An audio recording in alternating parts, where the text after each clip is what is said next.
الرحمن الرحيم قل أعوذ برب الفلق من شر ما خلق ومن شر غاسق إذا وقب ومن شر النفاثات في العقد ومن شر حاسد إذا حسد لا إله إلا الله والله أكبر بسم الله الرحمن الرحيم قل أعوذ برب الناس ملك الناس إله الناس من شر الوسواس الخناس الذي يوسوس في صدور الناس من الجنة والناس لا إله إلا الله والله أكبر بسم الله الرحمن الرحيم الحمد لله رب العالمين الرحمن الرحيم مالك يوم الدين إياك نعبد وإياك نستعين اهدنا الصراط المستقيم صراط الذين أنعمت عليهم غير المغضوب عليهم ولا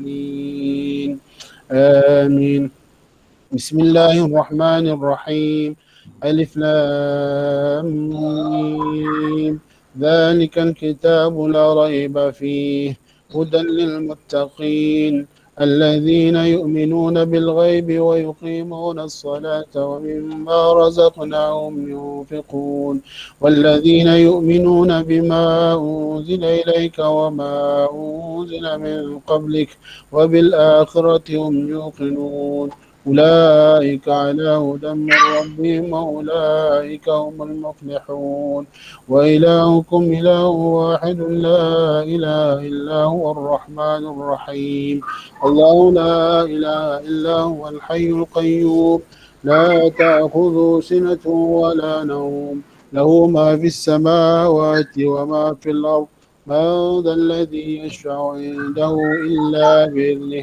يعلم ما بين أيديهم وما خلفهم ولا يحيطون بشيء من علمه إلا بما شاء وسع كرسي السماوات والأرض ولا يؤود حفظهما وهو العلي العظيم لله ما في السماوات وما في الأرض وإن تبدوا ما في أنفسكم أو تخفوه يحاسبكم به الله فيغفر لمن يشاء ويعذب من يشاء والله على كل شيء قدير آمن الرسول بما أنزل إليه من ربه والمؤمنون كل آمن بالله وملائكته وكتبه ورسله لا نفرق بين أحد من رسله وقالوا سمعنا وأطعنا غفرانك ربنا وإليك المصير لا يكلف الله نفسا إلا وسعها لها ما كسبت وعليها ما اكتسبت ربنا لا تؤاخذنا إن نسينا أو أخطأنا ربنا ولا تحمل علينا إصرا كما حملته على الذين من قبلنا ربنا ولا تحملنا ما لا طاقة لنا به واعف عنا واغفر لنا وارحمنا وارحمنا واعف عنا واغفر لنا وارحمنا واعف عنا واغفر لنا وارحمنا أنت مولانا فانصرنا على القوم الكافرين برحمتك يا أرحم الراحمين ارحمنا يا أرحم الراحمين ارحمنا يا أرحم الراحمين ارحمنا ورحمة الله وبركاته عليكم إنه حميد مجيد إنما يريد الله ليذهب عنكم رجال البيت ويطهركم تطهيرا إن الله وملائكته يصلون على النبي يا أيها الذين آمنوا صلوا عليه وسلموا تسليما اللهم صل أفضل الصلاة على أسعد مخلوقاتك سيدنا محمد وعلى آله وصحبه وسلم عدد معلوماتك ومداد كلماتك كلما ذكرك ذكر وغفل عن ذكرك الغافلون اللهم صل أفضل الصلاة على أسعد مخلوقاتك سيدنا محمد وعلى آله وصحبه وسلم عدد معلوماتك ومداد كلماتك كلما ذكرك ذاكرون وغفل عن ذكر الغافلون. اللهم صل أفضل الصلاة على أسعد مخلوقاتك سيدنا محمد وعلى آله وصحبه وسلم عدد معلوماتك ومداد كلماتك كلما ذكرك ذاكرون وغفل عن ذكرك الغافلون. اللهم صل أفضل الصلاة على سعد مخلوقاتك سيدنا محمد وعلى آله وصحبه وبارك وسلم ورضي الله تبارك وتعالى عن كل ساداتنا أصحاب رسول الله أجمعين.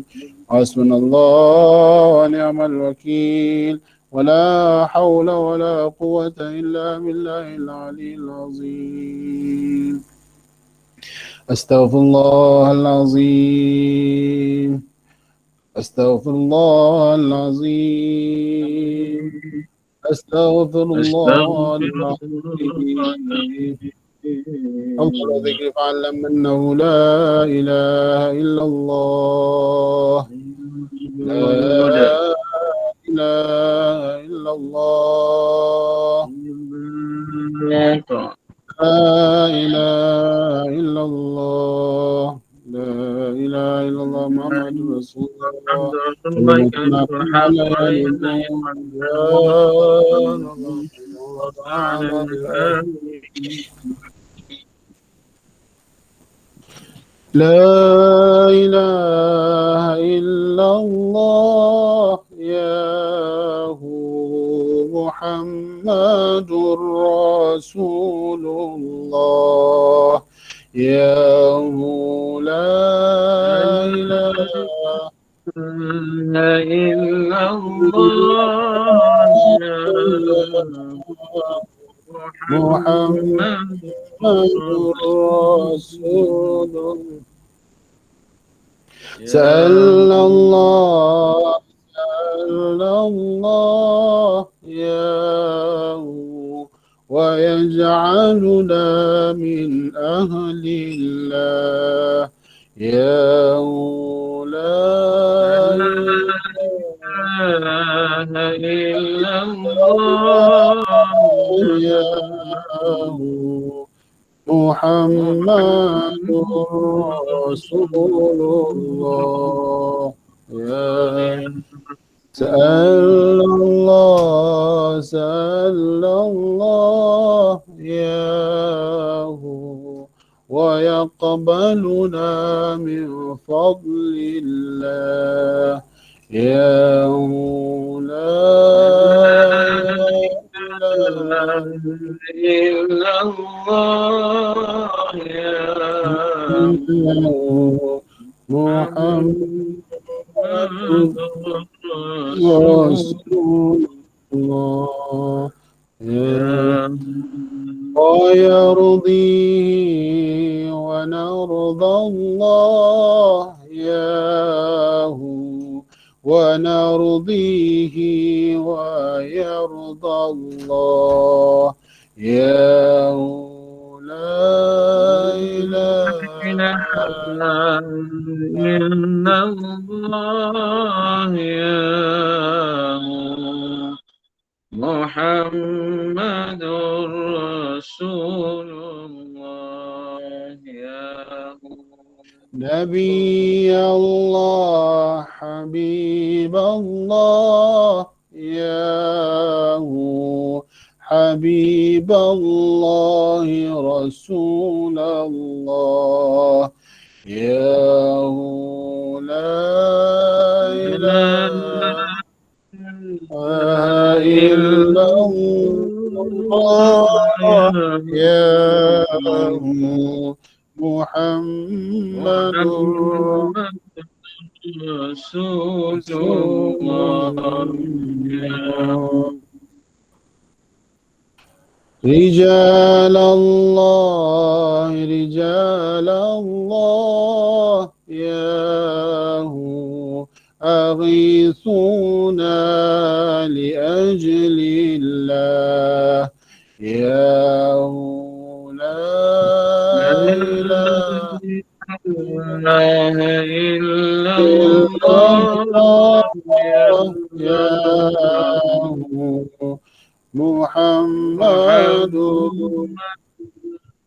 رسول الله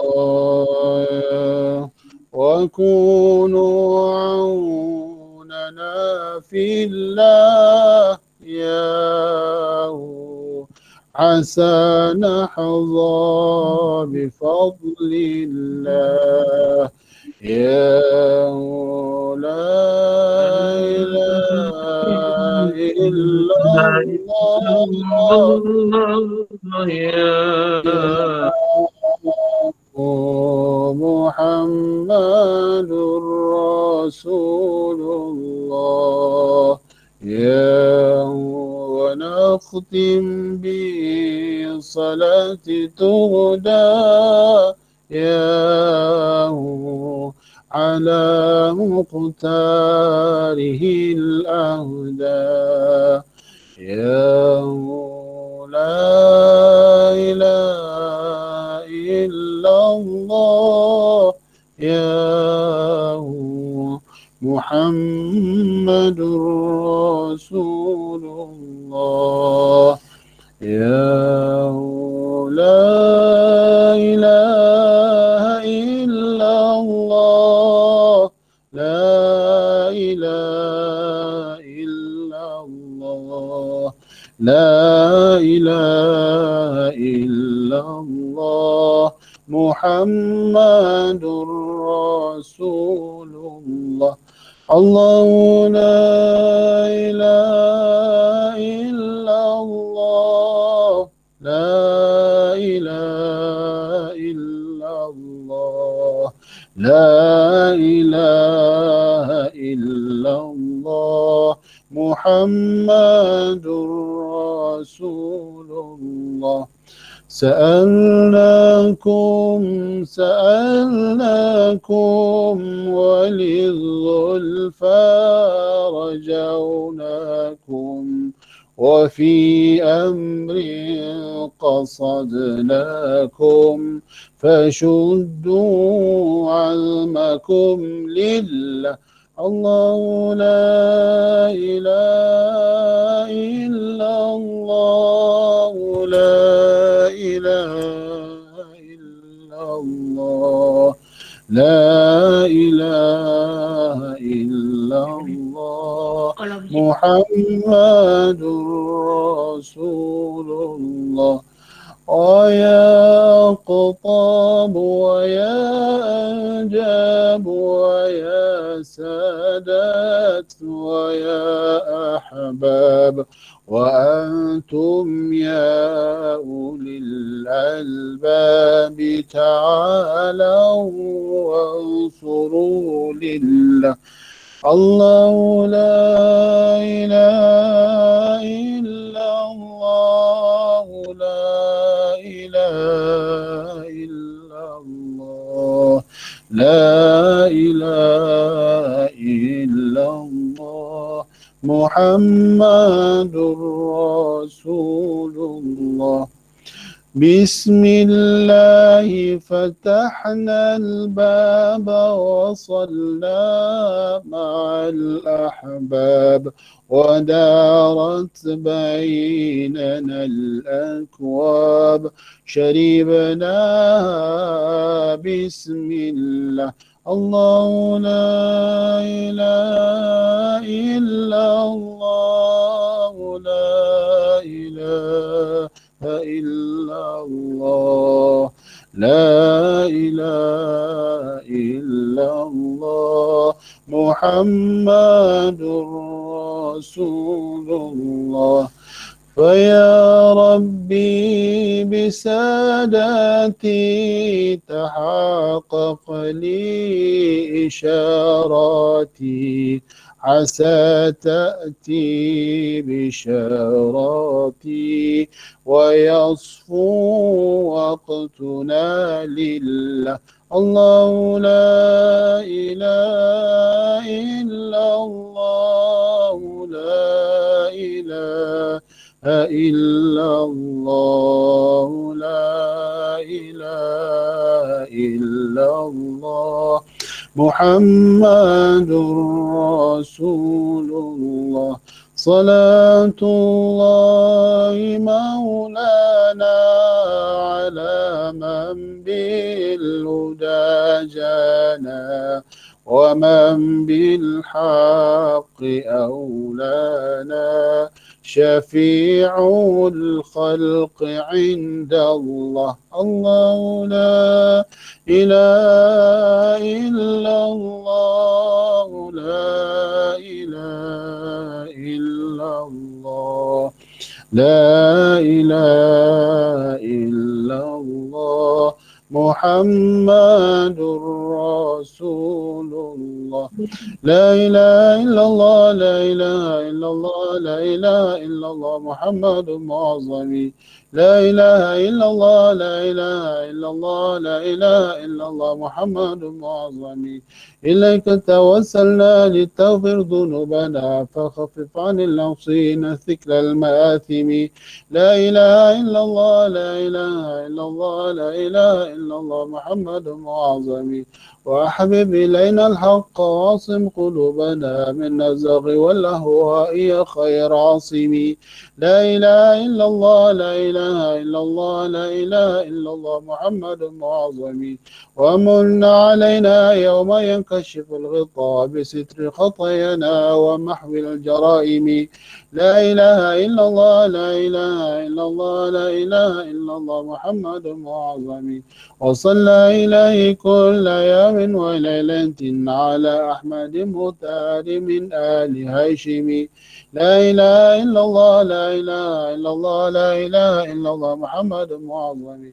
لا إله إلا الله، لا إله إلا الله، لا إله إلا الله، محمد مطهر.